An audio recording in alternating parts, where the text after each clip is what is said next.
சங்கீதங்களின் புஸ்தகத்திலே சங்கீதம் 55ஆம் சங்கீதத்தில் 17ஆம் வசனத்தை படிக்கிறேன். சங்கீதம் 55:17. அந்தி சந்தி மத்தியான வேளைகளிலும் நான் தியானம் பண்ணி முறையிடுவேன், அவர் என் சத்தத்தை கேட்பார். தாவீது சொல்றாரு இங்க, அந்தி சந்தி மத்தியான வேளைகளிலே நான் தியானம் பண்ணுவேன் அப்படின்றார். 3 வேளை தியானத்தை சொல்றார்.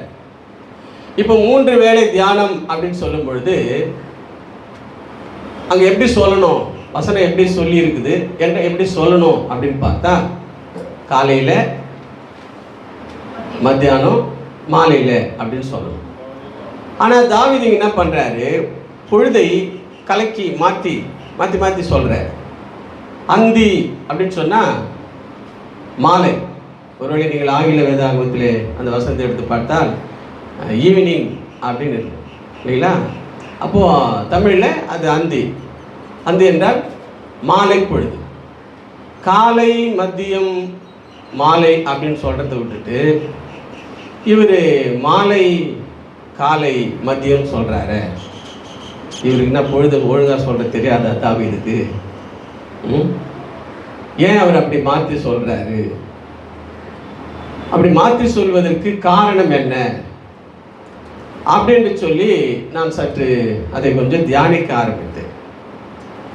அப்படி தியானிக்கும் பொழுதுதான் ஒரு வசனம் ஆண்டவர் காட்டினாரு. 2 சாமுவேல் புஸ்தகத்திலே 11ஆவது அதிகாரத்தில் 2ஆம் வசனத்தை படிக்கிறேன். 2 சாமுவேல் 11:2. ஒரு நாள் சாயங்காலத்தில் தாவீது தன் படுக்கையிலிருந்து எழுந்து அரண்மனை உப்பரிகையின் மேல் உலாத்திக் கொண்டிருக்கும் போது ஸ்நானம் பண்ணுகிற ஒரு ஸ்திரீயை உப்பரிகையின் மேலிருந்து கண்டார். அந்த ஸ்திரீ வெகு சௌந்தரவதியா இருந்தார். இப்ப என்ன பார்க்கிறோம், இவன் ஒரு நாள் சாயங்கால வேளையிலே உப்பரியின் மேல உலாத்துறார். உப்பரி என்றால் மெதையின் மேலே உலாத்தினிருந்தா ஒரு சகோதரி குளித்து கொண்டிருக்கிற ஒரு காட்சியை அவன் பார்க்கிறான். பார்த்ததும் அவளுடைய அழகின் மேலே ஆடை போட்டு, இன்னைக்கு நிறைய பேர் அழகை தவறாய் ரசிக்கிறார்கள் என்று சொன்னால் இவனுடைய கதி எப்படி இருந்திருக்கும்? இப்படிப்பட்ட ஒரு சூழ்நிலையிலே அவளை தனக்கு சொந்தமாக்கி கொள்ள அவன் விரும்புகிறான். அதை பற்றிய முழு விவரங்களும் இந்த 2 சாமுவேல் 11ஆவது அதிகாரத்திலேயே இருக்கிறது. நம்ம இப்போ 2 சாமுவேல் 11ஆவது அதிகாரத்திலேயே நம்ம எல்லாத்தையும் பார்க்க போகிறோம். வெளியெல்லாம் வசனம் போக போகிறதில்ல, டைம் இல்லை. இப்போ இங்கே என்ன பார்க்கிறோம், அப்படி ஒரு தவறான ஒரு காரியம் அவன் வாழ்க்கையிலே நடக்குது. அந்த தப்பு எந்த நேரம் நடக்குது? சாயங்காலத்தில் நடக்குது. பாருங்க, அங்கே சங்கீதம் 55:17 படித்தா அவர் சாயங்காலத்தை முன்னாடி வைக்க காரணம் என்ன? அது மாதிரி ஒரு சாயங்காலத்தில் அவர் என்ன பண்ணிட்டாருங்க, தவறு செய்தார். அப்போ அவருடைய ஜெப வேளையில், அவருடைய தியான வேளையில் எந்த பொழுதை தாவீது முன் வைக்கிறார் பார்த்தா, தப்பு செஞ்ச நேரத்தை முன்னாடி வைக்கிறார். அல்லேலூயா. அப்படின்னா என்னன்னா, வீழ்ச்சியான, கர்த்தரை விட்டு பிரிக்கிற, அல்லது நாம் எதிலே பலவீனமாய் இருக்கிறோம், அல்லது எதிலே நாம் அடிமைத்தனமாய் இருக்கிறோம். இப்போ பொதுவாக எல்லா இடத்திலேயும் காணப்படுகிற அடிமைத்தனம், எல்லாராலும் பேசப்படுகிற அடிமைத்தனம் செல்போன் தான். எங்கே பார்த்தாலும் செல்போன் தான். ஆகவே இப்படிப்பட்ட அடிமைத்தனத்தை எல்லாம் நாம் ஆண்டவருக்கு முன்னாடி வைக்கணும். அந்த நேரத்தை கர்த்தருக்கு முன்னாடி வச்சா பாவம் செய்ய முடியாது. அல்லேலூயா, அல்லேலூயா. ஆகவே இந்த தாவீது தன்னுடைய ஜெப வேளையை, தியான வேளையிலே மாலையை கொண்டு முன்வைக்க காரணம் என்னவென்று சொன்னால், அவன் ஒரு பெண்ணிடத்திலே அவன் தவறு செய்கிறவனாக இருக்கான். அப்போ இதுக்கு இன்னொரு வசனத்தை படிக்கணும். ஏன் அந்த தப்பு மட்டும் நீங்க பேசுறீங்க, அதுதானா அப்படின்னு சொல்ல வசனம் என்ன சொல்லுது? 1 ராஜாக்களின் புஸ்தகத்திலே 15வது அதிகாரம் 5வது வசனத்தை படிக்கலாம். 1 ராஜாக்கள் 15:5. தாவீது ஏத்தியனாகிய உரியாவின் சங்கதி ஒன்றை தவிர கர்த்தர் தனக்கு கட்டளையிட்டதிலே தான் உயிரோடு இருந்த நாளெல்லாம் ஒன்றையும் விட்டு விலகாமல் அவர் பார்வைக்கு செம்மையானதை செய்து வந்தான். ஒன்னே ஒன்றை தவிர என்னதுங்க? அதனால தான் அந்த பொழுதை நான் அதிகமாய் பேச விரும்புகிறேன். ஒன்னே ஒன்றை தவிர வேற ஒன்றிலேயும் தாவீது தப்பு செய்யல. பரிசுத்த வேதாகமும் தாவீதை குறித்து சொல்லுது, அந்த ஒரு தப்பு தவிர வேற எங்கேயுமே அவன் தப்பு செய்யல. வேதமே அவனுக்கு சாட்சி சொல்லுகிறது என்று சொன்னால் அவன் பரிசுத்தம் எவ்வளவா இருந்திருக்கும், அவன் தேவன் மேல் வைத்திருக்கிற விசுவாசம் பக்தி எவ்வளவா இருந்திருக்கும், ஆராதனை எவ்வளவா இருந்திருக்கும், தியானம் எவ்வளவா இருந்திருக்கும். இப்படிப்பட்ட எல்லாவற்றையும் ஒரு நாள் கெடுத்து விட்டது. அதுதான் 2 சாமுவேலை படித்தோம் 11:2. ஒரு நாள் கெடுத்து விட்டது. அந்த நாளில் எந்த வேலை என்று பார்த்தால் ஒரு சாயங்கால வேலை. அதனால தான் அவனுடைய தியானத்தின் நேரத்தில் அதிகமாய் கர்த்தரை தியானிக்கிற நேரம், ஜெபிக்கிற நேரம், கர்த்தரை தேடுகிற நேரம், கர்த்தரோடு கூட உறவாடுகிற நேரம் அவன் வாழ்க்கையில் எந்த வேலை அதிகமாக இருந்தது என்று பார்த்தால் சாயங்காலத்தில் தான் அதிகமாக இருந்தது. விழுந்த இடத்தை ஆண்டவருக்கு அவன் முன் வைக்கிறான். அல்லேலூயா, அல்லேலூயா. அப்போ அப்படி அவன் முன்வைக்க நான் ஒரு 7 காரியங்களை தியானித்தேன். அப்படி மாலை பொழுதை அவ்வளவு வேதனையோடு கூட, கவலையோடு கூட, கண்ணீரோடு கூட அவன் அந்த மாலை பொழுதை முன்வைக்க காரணம் என்னவென்று சொன்னால், அந்த ஒரு தவறின் நிமித்தம் அவன் மனசாட்சியிலே குத்தி கொண்டிருந்த 7 காரியங்கள். ஒரு தப்பின் நிமித்தம் அவன் மனசுல ஒரு குற்ற உணவை குத்தி குத்தி குத்தி காட்டிக் கொண்டிருந்தது 7 காரியங்கள். அதை சுருக்கமாக நம்ம பார்க்க போறோம். இப்போ முதலாவதாக இப்படிப்பட்ட தவறு அவன் வாழ்க்கையிலே நடந்து விட்டது. இப்போ அந்த தவறை மறைப்பதற்கு அவன் செய்கிற ஒரு காரியம் 8வது வசனத்தை படிக்கலாம். 2 சாமுவேல் 11:8. உரியாவை நோக்கி, நீ உன் வீட்டுக்கு போய் பாத சுத்தி செய் என்றான். உரியா ராஜ அரண்மனையிலிருந்து புறப்பட்ட போது ராஜாவினிடத்திலிருந்து உசிதமான பதார்த்தங்கள் அவன் பின்னாலே அனுப்பப்பட்டது. இங்க ஒரு ரகசியமான ஒரு வேலை நடக்குது. என்ன நடக்குதுன்னா, அவனை இந்த உசியாவை வீட்டுக்கு அனுப்புறார். உரியாவை வீட்டுக்கு அனுப்புகிறார். வீட்டுக்கு அனுப்பி என்ன பண்றாருன்னா, நீ போய் வீட்டில் ரெஸ்ட் எடு, வீட்டில் ஜாலியாயிரு, உனக்கு வேண்டியதெல்லாம் நான் தருகிறேன் என்று சொல்லி 8வது வசனத்தில் உச்சிதமான பதார்த்தங்களை அவனுக்கு பின்னாடி அனுப்புகிறார் அப்படின்னு பார்க்கிறோம். முதல் இவன் செய்த அந்த மாலை பொழுதிலே அந்த பெண்ணின் அவன் கொண்ட அந்த தீமையான செயலின் மூலம் அவன் செய்கிற முதல் காரியம் என்னன்னா, அவங்க கணவனை வசீகரப்படுத்துகிறான். அந்த பெண்ணுக்கு கல்யாணம் ஆன பொண்ணு, ஆனால் ராஜா ஆசைப்பட்டாரு. இப்போ கணவனை தனக்கு, தன் மனநிலைக்கு, தன் தவறுக்கு, தன் விருப்பத்துக்கு, தான் செய்த அந்த செயலுக்கு கொஞ்சம் அவர் இணங்கி வரும்படியாய் அல்லது அதை மனசால ஏற்றுக்கொள்ளும்படியாய், சரி பரவாயில்ல ராஜா தானே அப்படின்ற ஒரு மனப்பக்குவம் அவனுக்குள்ளே வர வேண்டும் என்கிற சிந்தையோடு கூட, மேலும் ராஜாவாயிற்றே அவர்கிட்ட நம்ம எப்படி எதிர்த்து கேட்க முடியும் அப்படிங்கிற ஒரு மனநிலையை உருவாக்கும்படியாக அவனை தனக்குரிய ஒரு காரியத்திலே வசீகரப்படுத்துவதற்கு அவன் பிரயாசப்படுகிறான். இதற்கு யார் காரணம்? அந்த மாலைதான் காரணம். அந்த மாலையில் என்ன நடந்தது? அவன் வேலைக்கு போல. நீங்க 1வது வசனத்தை படிங்க. 11:1. மறுவருஷம் ராஜாக்கள் யுத்தத்திற்கு புறப்படும் காலம் வந்தபோது தாவீது யோவாபையும் அவனோடு கூட தன் சேவகரையும் இஸ்ரவேல் அனைத்தையும் அம்மோன் புத்திரரை அழிக்கவும் ரப்பாவை முற்றுகை போடவும் அனுப்பினான். தாவீதோ எருசலேமில் இருந்துட்டான். யுத்தத்துக்கு போனோம். வசனம் எப்படி ஆரம்பிக்குதுன்னு சொன்னா, ஒரு அந்த நாளிலே ஒரு ராஜ சட்டம் இருந்தது, யுத்தத்தின் சட்டம் இருந்தது. இப்போ கூட யுத்தத்தின் சட்டம்லாம் அந்த காலத்தில் வந்து பார்த்தீங்கன்னா முதுகில் குத்தக்கூடாது. சண்டை போர்க்களத்தில் சண்டை போடும்போது ஒரு வீரனும் சண்டை போட்டு கொண்டிருக்கும் பொழுது முதுகில் குத்தி சண்டை போடக்கூடாது. அதை முதுகில் குத்தக்கூடாது. நேருக்கு நேராக நின்று சண்டை போட்டு எவ்வளோ நேரம் பண்ணாலும் அவனுக்கு நேருக்கு நேராக குத்தி தான் சாகடி. அதுபோல சட்டங்களிலே இங்கே ஒரு சட்டம் இருக்கிறது. ராஜாக்கள் யுத்தத்துக்கு புறப்படும் காலம் என்கிற ஒரு சட்டம் இருந்தது. அப்படிப்பட்ட ஒரு பொதுவான சட்டத்தை இந்த ராஜா என்ன பண்றாரு? மீறுகிறார். இவர் யுத்தத்துக்கு போகாம எல்லாரும் யுத்தத்துக்கு போக அனுப்பிச்சிட்டு இவர் வீட்டில் உட்காந்துக்கிறார். ஒருவேளை இந்த ராஜா யுத்தத்துக்கு போயிருந்தால் அந்த மாலை அவர் முன்வைக்க வேண்டிய அவசியம் இல்லை. அந்த மாலையை அவர் அதிக கவனம் செலுத்த வேண்டிய அவசியம் இல்லை. அந்த மாலைக்கு முக்கியத்துவம் கொடுக்க வேண்டிய அவசியம் இல்லை. அந்த மாலை எப்பொழுதெல்லாம் சாயங்காலம் வருகிறதோ, தாவீதுக்கு அந்த சாயங்காலத்தை பார்க்க போதெல்லாம் என்ன ஞாபகம் வந்திருக்கான்? குற்ற உணர்வு.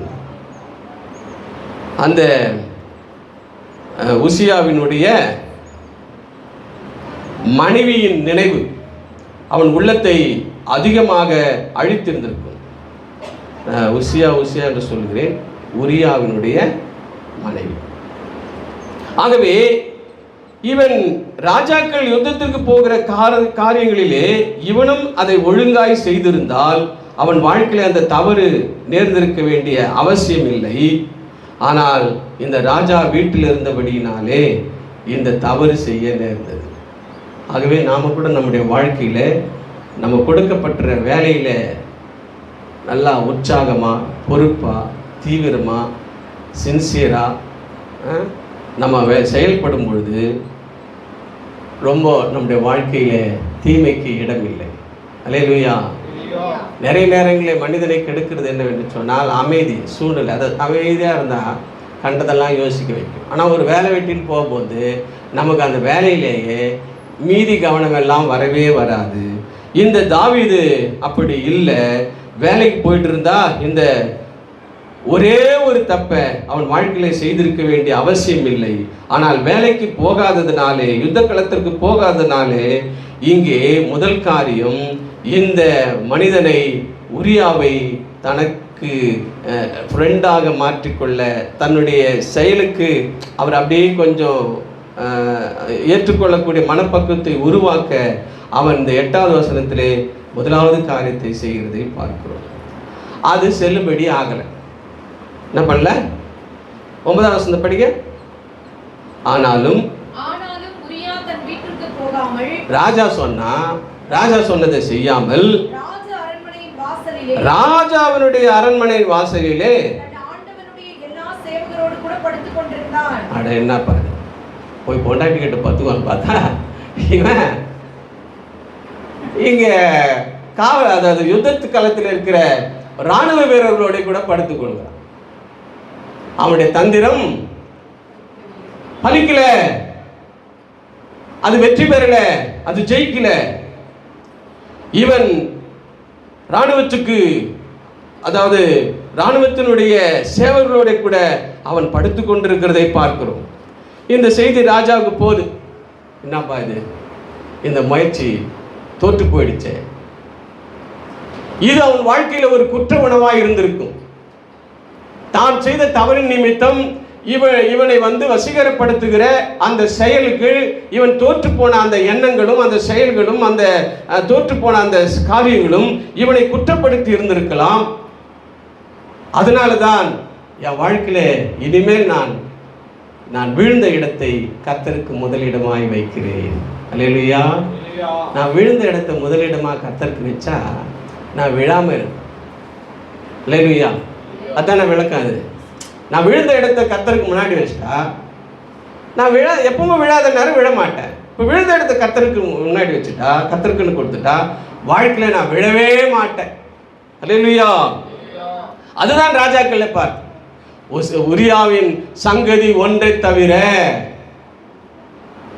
பைபிள் அவனை பற்றி எவ்வளோ அருமையாக பாராட்டுக்கு பாருங்க. இப்படி முதல் முயற்சி தோற்று போன நேரத்திலே 11வது வசனத்தை படிக்கலாம். உரியா தாவீதை நோக்கி, ஆ.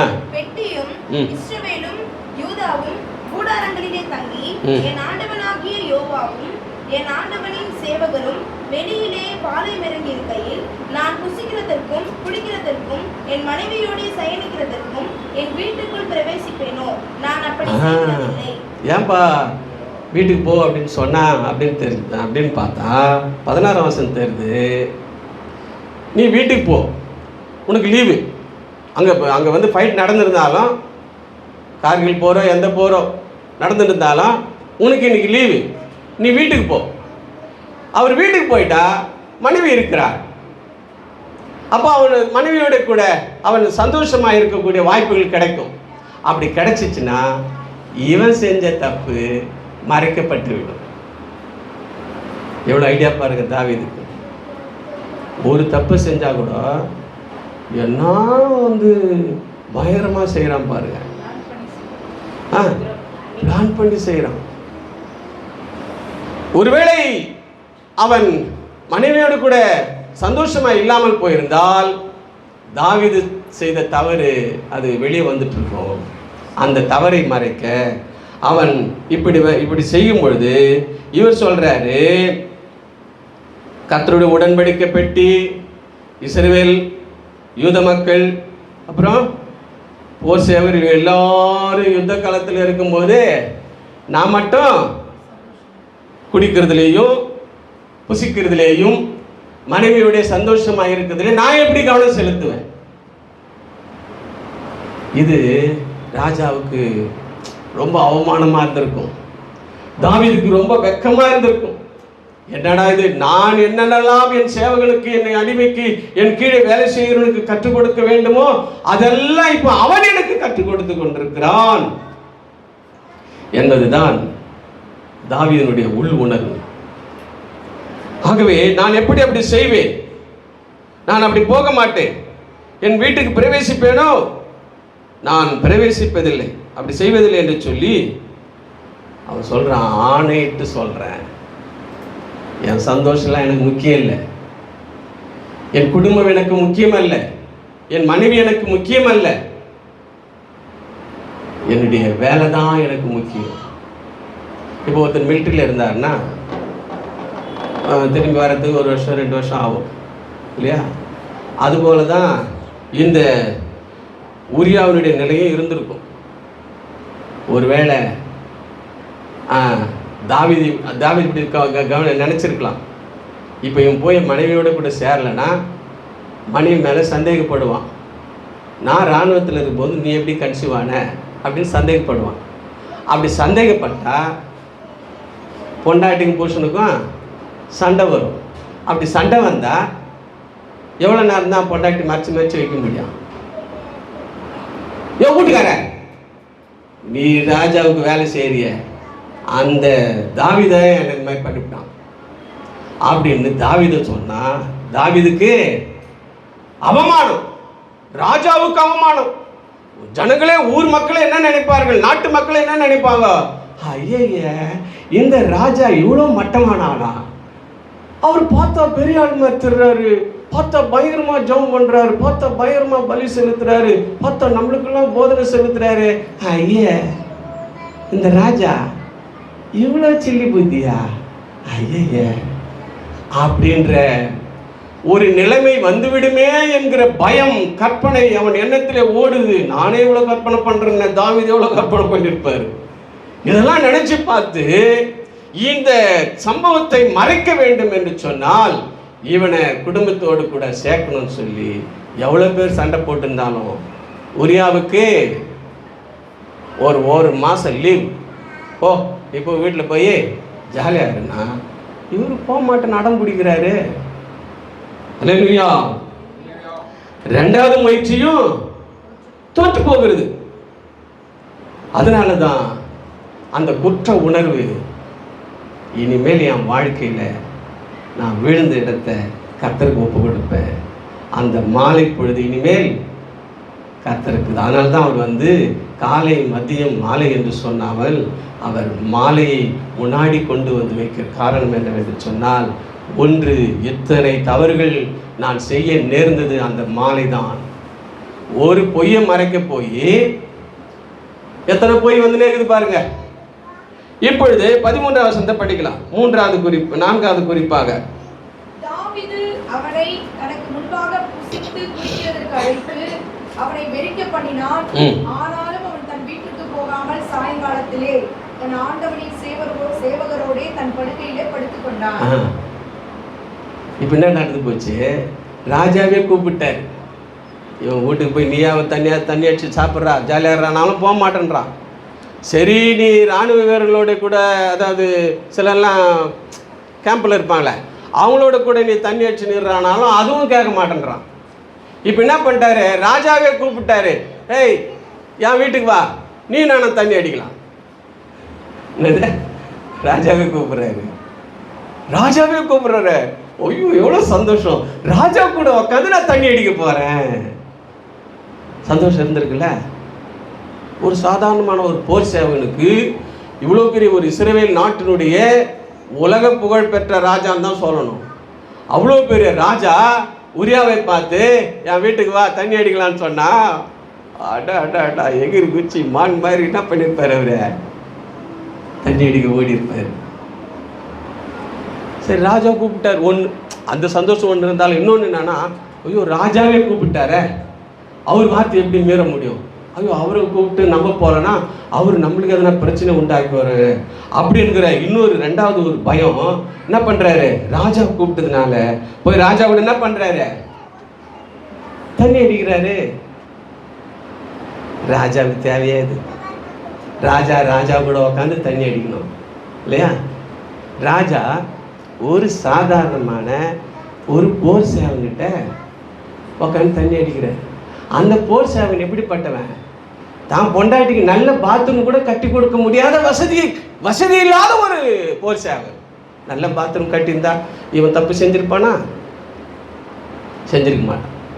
அப்போ அந்த போர் சேவனுடைய கதி என்ன, நிலை என்ன, தகுதி என்னன்னு பார்த்தா, தன் மனைவி குளிக்கிறதுக்கு ஒரு 4 சோறு கூட வைக்க முடியாத அவ்வளவு ஒரு ஏழ்மையான, அவ்வளவு ஒரு தாழ்மையான, அவ்வளவு ஒரு அடிமட்டமான ஒரு வேலைக்காரனோடு கூட இவன் தண்ணி அடிக்கலாமா? ராஜா தகுதியாது? எவ்வளவு ஒரு கேவலமான நிலைமைக்கு போகிறது பாருங்க ராஜாவுடைய நிலை நடக்கிறது. வெறிக்க பண்ணினான் அப்படின்னு வசனம் சொல்லுது. அப்படின்னா என்ன பண்றாரு? அந்த போர் சேவன் ராஜாவுக்கு ஊற்றி கொடுக்குற வேலை போய் ராஜாவே போர் சேவனுக்கு ஊற்றி கொடுக்குற காரியம் ஆகி போச்சு. எவ்வளோ மட்டத்துக்கு போயிட்டா இருப்பார். அந்த பாவம் அவனை எவ்வளோ ஒரு கீழ் மட்டத்துக்கு கொண்டு போகுது. ராஜாவே காவலாளிக்கு ஊற்றி கொடுக்குறாரு. வெறிக்க பண்ணி, ஆனாலும் அவன் தன் வீட்டுக்கு போகாமல் சாயங்காலத்திலே தன் ஆண்டவனின் சேவரோடு கூட தன் படுக்கையின் படுத்து கொண்டான். எவ்வளோ ட்ரை பண்ணுறாரு ராஜா, எவ்வளோ அடம் பிடிக்கிறாரு. அதை விட இவன் ரொம்ப அடம் பிடிச்சி, நான் வீட்டுக்கே போக மாட்டேன். முதல்ல குடி வானான்ட்டான். ராஜாவே கூப்பிட்டதுனால வேற வழி இல்லை, குடிச்சு தான் ஆகணும்.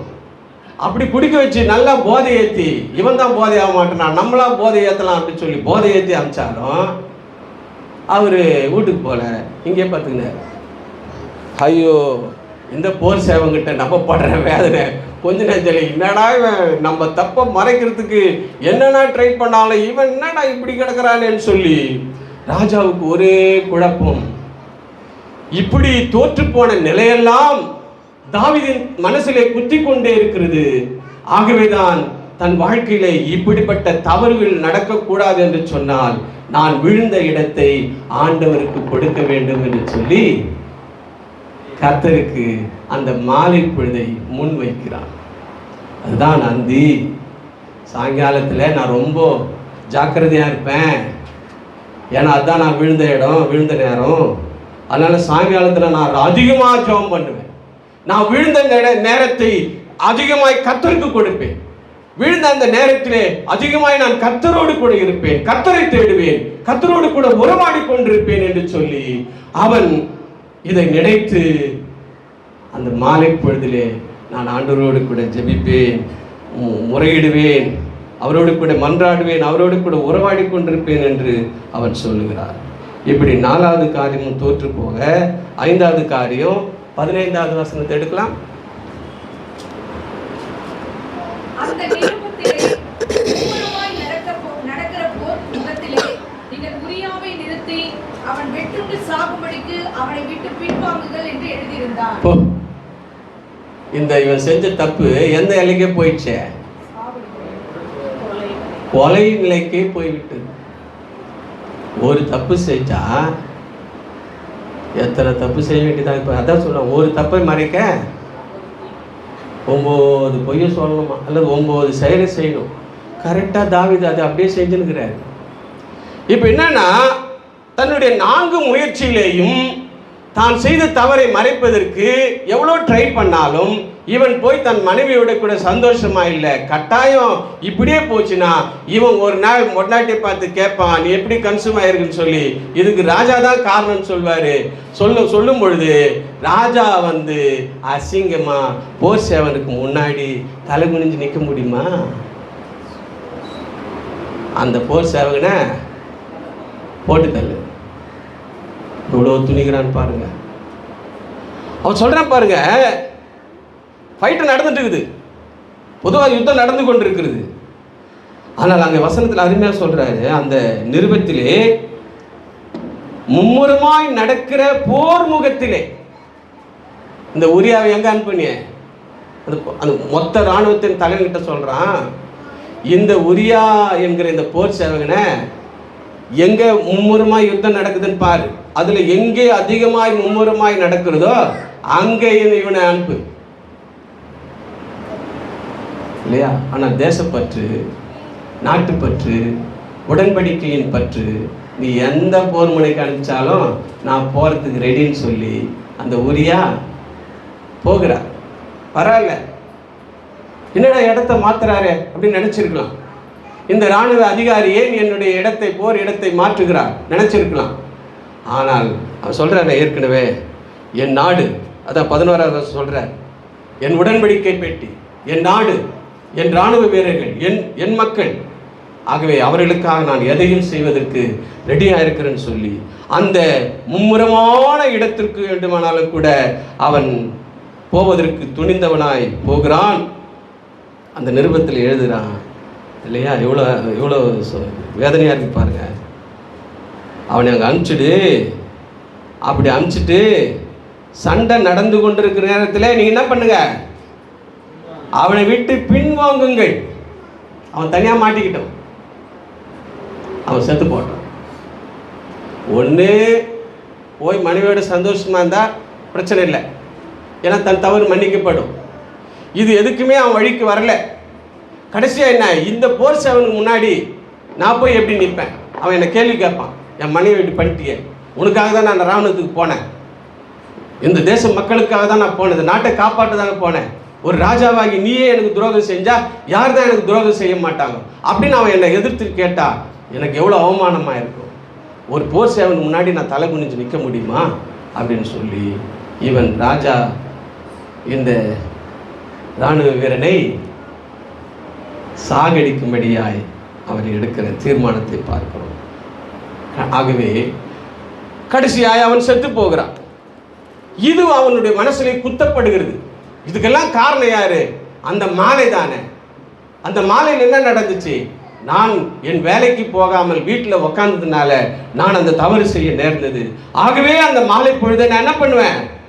கர்த்தருக்கு தான் ஒப்பு கொடுப்பேன் என்று சொல்லி அவன் ஒப்பு கொடுக்கிறான். 27ஆம் வசனத்தை படிக்கலாம். 2 சாமுவேல். சென்ற பின்பு தாவீது அவளை அழைத்தெழுப்பி தன் வீட்டிலே சேர்த்து கொண்டார். அவள் அவனுக்கு மனைவியாகி அவனுக்கு ஒரு குமாரனை பெற்றார். தாவீது செய்த இந்த காரியம் கர்த்தரின் பார்வைக்கு பொல்லாததா இருந்தது. ஆமா, அடுத்ததாக இது எத்தனாவதுங்க?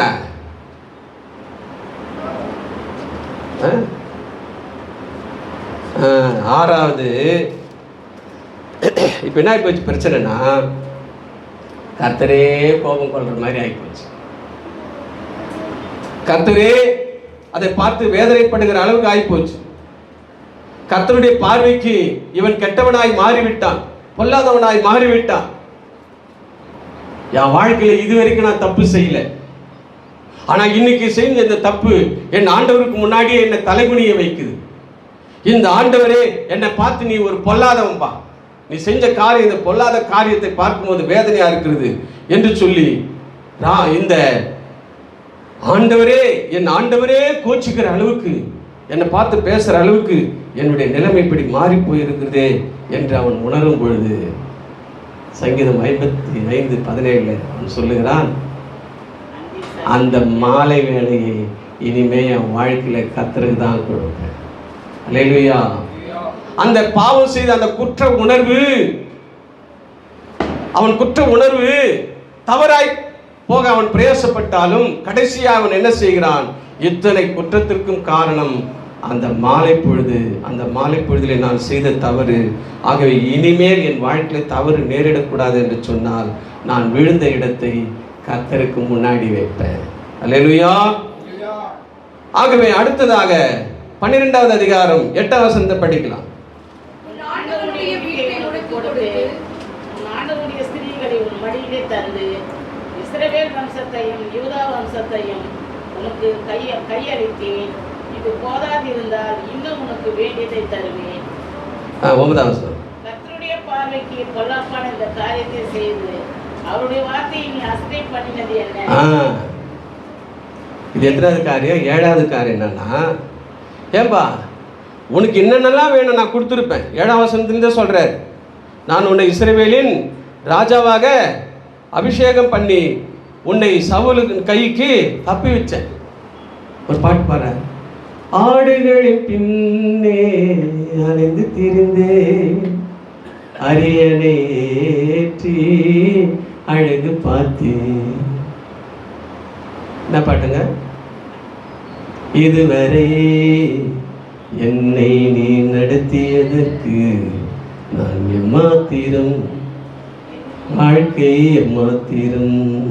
இதுவரை என்னை சுமந்ததற்கு நான் எம்மாத்திரம், என் குடும்பம் எம்மாத்திரம். உனக்கு என்னென்னலாம் வேணும் நான் எல்லாம் கொடுத்துருப்பேனப்பா. நான் உன்னை ராஜாவாக்குனேன், உனக்கு வீடு கொடுத்தேன், நிறைய உறவுகளை கொடுத்தேன், இல்லை நல்ல வம்சங்களை கொடுத்தேன், எல்லாத்தையும் உனக்கு கொடுத்தேன். இது போதாதா இருந்தால் இன்னும் உனக்கு வேண்டியதை நீ கேட்டிருந்தா நான் கொடுத்துருப்பேனே. இவ்வளோ நான் கொடுத்துருக்கிறப்ப அந்த ஒன்னே ஒன்று, அந்த பிசாசு காரியத்தை போய் நீ ஏன் அடிமையான? நான் உனக்கு இத்தனை விதமான ஆசீர்வாதங்களை 1 2 3 4 5 6 7 ஆசீர்வாதங்களை கொடுத்துருக்கிறேன். இன்னும் கேட்டு நான் கூட கொடுப்பேன். நான் ரெடி. ஐய, அந்த பிசாசின் காரியத்தை ஒன்னே ஒன்றுக்கு ஏன்பா நீ அடிமையாயிட்ட அப்படின்னு சொல்லி கர்த்தர் இங்க நாத்தான் மூலமா எச்சரிக்கிறார். இதெல்லாம் மனசுல உணர்ந்து பார்க்கலாம். ஐயோ, இந்த ஒரு தவறு இத்தனை தவறு செய்ய நேரிடுகிறது, இப்படிப்பட்ட ஆண்டவருக்கு முன்னாடி நான் அசிங்கப்பட்டிருக்கிறேன் என்ற அந்த குற்ற உணர்வு இனிமேல் என் வாழ்க்கையில நான் விழுந்த இடத்தை கர்த்தருக்கு தான் கொடுப்பேன் என்று சொல்லி என்னுடைய தியான நேரத்தை மாலையிலே அதிகமாக்கினான். அல்லேலூயா. கடைசியாக 14வது வசனத்தை படிக்கலாம். ஆனாலும் இந்த காரியத்தினாலே கர்த்தருடைய சத்துருக்கள் தூஷிக்க நீ காரணமாய் இருந்தபடியினால் உனக்கு பிறந்த பிள்ளை நிச்சயமாய் சாகும் என்று சொல்லி நாத்தான் தன் வீட்டுக்கு போய்விட்டான். பிள்ளை சாவம்பா. அதுக்கப்புறம் நீங்கள் பார்த்தீங்கன்னா பிள்ளை செத்துச்சு. இது ஒரு குற்ற உணர்வு. ஒரு உயிரே போவதற்கு நான் காரணமாயிட்டேன். ஒரு உயிரே போவதற்கு இல்லை, அதான் அதை சொல்ல வரதான் நீங்களே சொல்லிட்டீங்க. ஓகே, 2 உயிரை போவதற்கு நான் காரணமாக இருந்தேன். இது ஆண்டவராக பார்த்து கொடுக்குற தண்டனை, அது நானாக பார்த்து கொடுத்த தண்டனை. நானாக பார்த்து கொடுத்த தண்டனை கிடையாது, சதி. அவனை உரியாவை சாகடித்தது சதி. இது செய்த தவறுக்குரிய தண்டனை. இதை சந்தோஷமா ஏற்றுக்கலாம், அதை ஏற்றுக்கொள்ள முடியாது. 2 உயிர் போவதற்கு இந்த மாலை பொழுது தான்ப்பா என் வாழ்க்கையில டிஸ்டர்ப் ஆயிடுச்சு. ஆகவே இனிமேல் என் வாழ்க்கையில அந்த மாலையை கர்த்தருக்கு ஒப்பு கொடுப்பேன். அல்லேலூயா, அல்லேலூயா, அல்லேலூயா. அதுதான் 1 ராஜாக்கள் 15:5 படுத்தும். உரியாவின் சங்கதி ஒன்றை தவிர அவன் வேறொன்றிலேயும் பாவம் செய்யவில்லை. அல்லேலூயா, அல்லேலூயா. ராஜாவுக்கு தகுதி இல்லாத வேலையை செஞ்சான் இந்த ராஜா. ஒண்ணுதான், ஆனா அது பெரிய பாவமாய் போச்சு. இவ்வளோ மொத்தம் எத்தனை குற்றங்கள், எத்தனை தவறு? 1 நிமித்தம் 7 தவறுகள் செய்ய நேர்ந்தது. அடாடாடாடா, இப்படிப்பட்ட ஒரு செயல் நமக்கு தேவையா என்று சொல்லி அவன் கர்த்தருக்கு ஒப்பு கொடுத்தான் பாருங்க. அதுக்கு முன்னாடி அவன் தப்பு செய்யல. அந்த உரியாவின் சங்கதிக்கு முன்னாடி தப்பு செய்யல. உரியாவின் சங்கதியை தவிர பின்னாடி அவன் தப்பு செய்யல. ஒரே ஒரு தப்பு தான் இல்லையா? அந்த ராஜா இப்படிப்பட்ட தவறை செய்வதற்கு காரணம் என்னவென்று சொன்னால், அவர் சண்டைக்கு போயிட்டு இருந்தா இவ்வளோ பிரச்சனையே இல்லை. 11:1 சண்டைக்கு போயிட்டு இருந்தா இவ்வளோ பிரச்சனை வந்திருக்க வேண்டிய அவசியமே இல்லை. இவ்வளோ ராஜா இராணுவத்துக்கு ஐடியா போகிறத விட்டுட்டு, நாட்டை காப்பாற்றுறதுக்கு ஐடியா போட்டு விட்டு, இப்படி நாட்டுக்கு செய்ய வேண்டிய காரியங்கள் எல்லாம் போடுற ஐடியாவெல்லாம் விட்டுட்டு, இவன் செய்த அந்த ஒரு தப்புக்கு எவ்வளோ ஐடியா போடுறான் பாருங்க பிசாசு. அதான் சொல்லப்படுது, ராஜாக்கள் யுத்தத்திற்கு புறப்படும் காலம் வந்த பொழுது. நாமெல்லாம் கூட ராஜாக்கள் தான். அல்லேலூயா. நான் வாயால் சொன்னால் நல்லா இருக்காது. வெளிப்படுத்தல் புஸ்தகம் 1ஆம் அதிகாரம் 6ஆம் வசனத்தில் சொல்லுது. 1:6. நம்மிடத்தில் அன்பு கூர்ந்து தமது இரத்தத்தினாலே நம்முடைய பாவங்களற நம்மை கழுவி நம்முடைய பிதாவாகிய தேவனுக்கு முன்பாக நம்மை ராஜாக்களும் ஆசாரியர்களும் ஆக்கின அவருக்கு மகிமையும் வல்லமையும் என்றென்றைக்கும் உண்டாயிருப்பதாக. இங்க எல்லாருமே ராஜாக்கள் தான், ராணிகள் தான். அல்லேலூயா. இங்க எல்லாருமே ஆசாரியர்கள் தான். அல்லேலூயா, அல்லேலூயா. ஃபர்ஸ்ட் ராஜான்னு சொல்றாரு, 2வது ஆசாரியன் சொல்றாரு. ராஜா என்பது அதிகாரம், ஆசாரியன் என்பது ஜெபம், ஊழியம். சரி, அது சப்ஜெக்ட் வேற. ஆகவே நாம் எல்லாரும் கூட ராஜாக்கள் தான். எனவே நமக்கும் கூட இந்த சத்தியத்தின் மூலம் சொல்றது என்னன்னா, நம்ம செய்ய வேண்டிய வேலையை செய்ய வேண்டிய நேரத்தில் செய்யணும். அப்படி செய்யாத போது தாவீது ஏற்பட்டது போல நம்முடைய வாழ்க்கையில் ஏற்படும். அதற்கு வாய்ப்பு கொடுக்கவே கூடாது. அல்லேலூயா. ஒரு பாவம் அவனை தொடர்ச்சியா பாவம் செய்ய வச்சதுன்னா, அந்த பரிசுத்தரோடு கூட இருக்கிற நாமும் அந்த பரிசுத்தம் நம்மளை தொடர்ச்சியா பரிசுத்தத்தில் வளர்த்துக்கிட்டே இருக்கும். அல்லேலூயா, அல்லேலூயா. ஆகவே இந்த தியானத்தின் மூலம் நாம பரிசுத்தத்திலே உறுதியாயிருக்க வேண்டும். தேவனை தேடுவதிலே உறுதியாயிருக்க வேண்டும். தாவீதின் நாட்களிலே இயேசுவின் ரத்தம் கிடையாது, ஆனால் நம்முடைய நாட்களிலே இயேசுவின் ரத்தம் இருக்கிறது. ஆகவே இயேசு தன்னுடைய ரத்தத்தினாலே பிசாசை ஜெயித்தார். ஆகவே நாமும் ஜெயிக்கிறவர்களாய் இருக்கிறோம். எனவே நாமும் ராஜாக்கள். அது மனிதனோடு கூட யுத்தம் போடுகிற இந்த உலகத்தின் ராஜா நாம கிடையாது. நாம ஆவியோடு கூட பிசாசின் இராணுவங்களோடு கூட யுத்தம் செய்கிற ராஜாக்கள். அல்லேலூயா. ஆகவே கர்த்தர் நம்மை இந்த சத்தியத்தின் வழியாய் நாமும் எந்த தவறுக்கு இடம் கொடாதபடி நம்மை நிலைநிறுத்துவாராக. கண்களை மூடி நாம்